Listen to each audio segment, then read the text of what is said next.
Hola, ¿qué tal, queridos amigos, amigas, hermanos, hermanas, todos aquellos que escucháis estos temas que cada día estoy compartiendo con vosotros?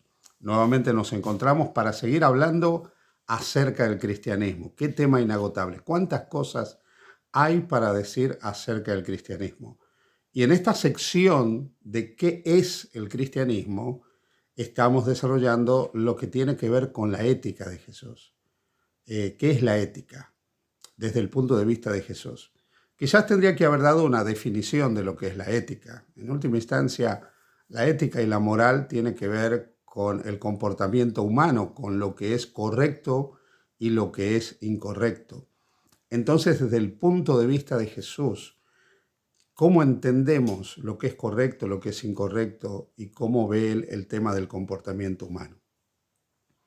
Un amable una amable persona que ve estos temas, me escribió mencionándome que en uno de los temas que yo había desarrollado, minimizaba el significado de la palabra pecado.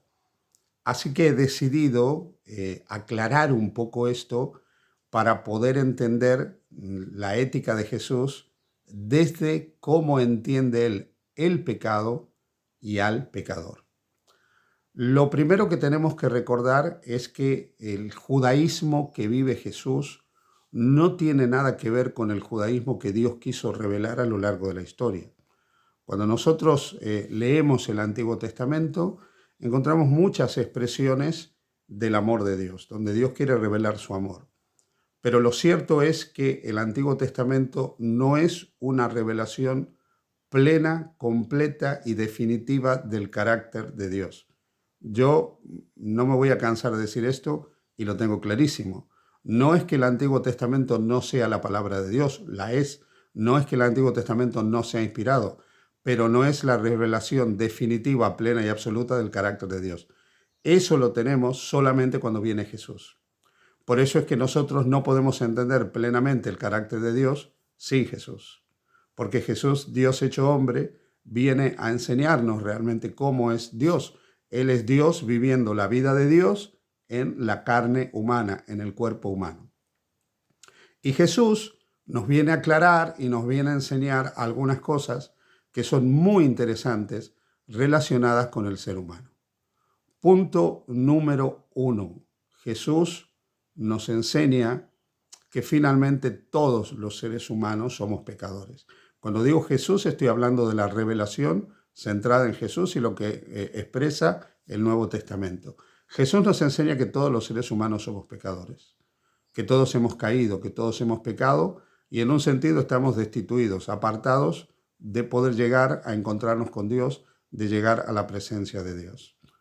Por cuanto todos hemos pecado y por cuanto todos estamos condenados a perdernos eternamente, es que Dios quiere salvarnos a cada uno de nosotros.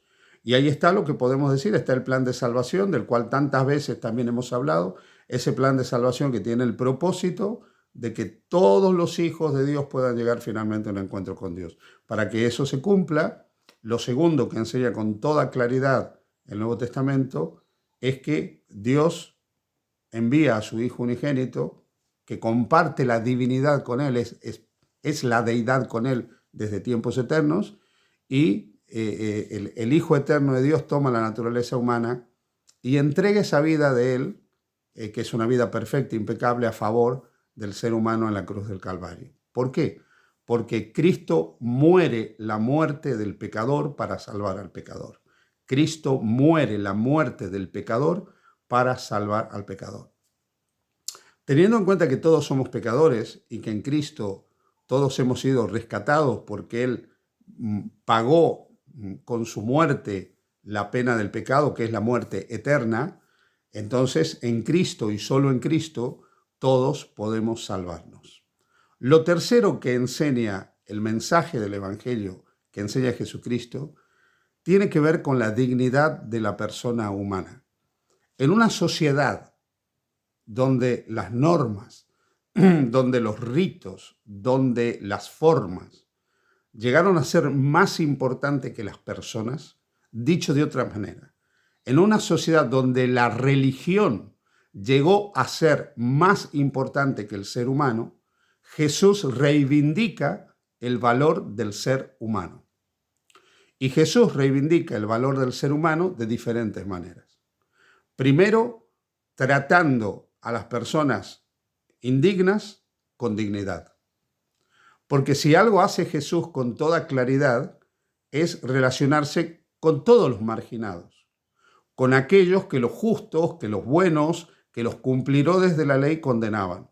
O tomando la expresión de este amigo que me escribió un comentario, Jesús se sentaba a la mesa de todos aquellos que cometían abominables pecados, de todos aquellos que cometían abominaciones. Jesús no tenía problema en sentarse a la mesa de un traidor a su patria, como podía ser Mateo Zaqueo, que trabajaba para un estado opresor como era Roma, que eran ladrones porque esquilmaban, porque robaban a la gente y cobraban todavía más del impuesto que Roma requería. Jesús no tenía problema en sentarse a una mesa donde había personas que habían cometido faltas morales, como puede ser Simón el leproso o la mujer que enjugó los pies de Jesús en casa de Simón el leproso. Jesús no tenía problema en relacionarse con los pecadores, con los marginados, con los impuros.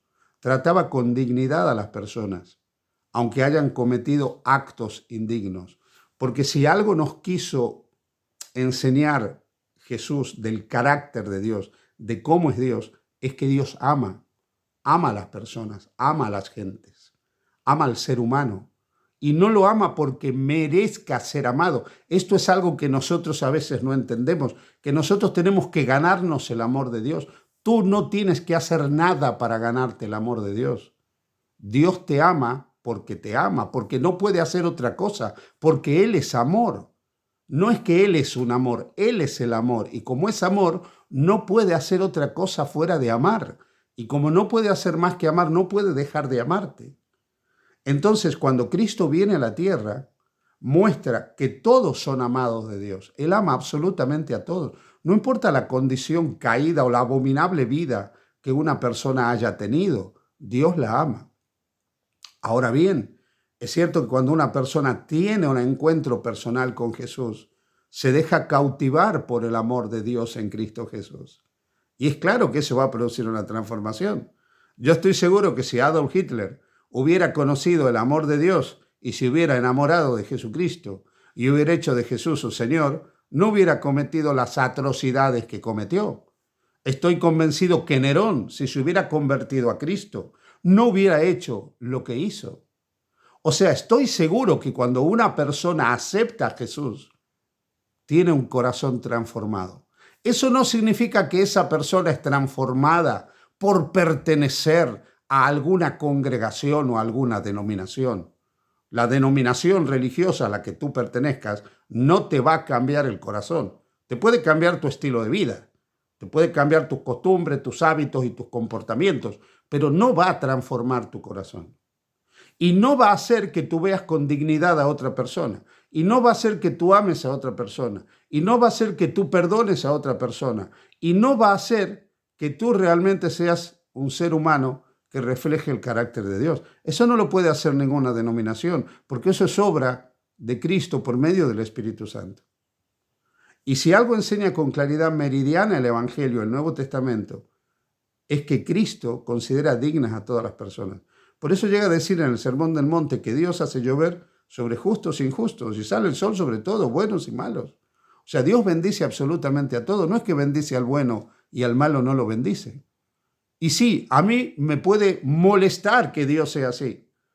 Sí, me puede parecer injusto que sea así. Pero Dios es como quiere ser. Y Él quiere ser como puede ser. Y Él solo puede ser de una manera, porque Él es amor. Y por lo tanto no puede discriminar en el amor. Él ama incansablemente a todos. Lo triste de esto es que algunos, a lo largo de la historia, no se dejan atrapar por el amor de Dios. No se dejan cautivar por el amor de Dios.